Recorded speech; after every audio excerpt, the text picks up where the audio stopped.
Көмік биік болып кеткен, мына арка екі нені алдыру керек. Сонда мына туристерім жаяу келе жатыр. Міне осы жерді бір Алла разылығы үшін туристер келеді. Міне қаншама Сауран қорғанына.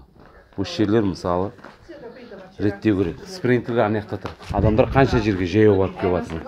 Міне.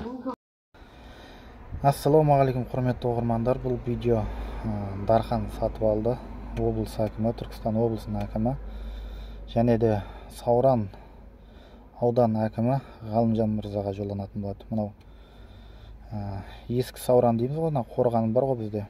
Сода разворотына келген туристер өте алыс дейді, яғни 12 километр жүріп барып айналады екен да. Екінші мәселе, аркасы бар, аркадан үлкен автокөліктер кіре алмай жаяу баруға тура келіп жатыр екен. Осы мәселені шешсеңіздер екен деймін.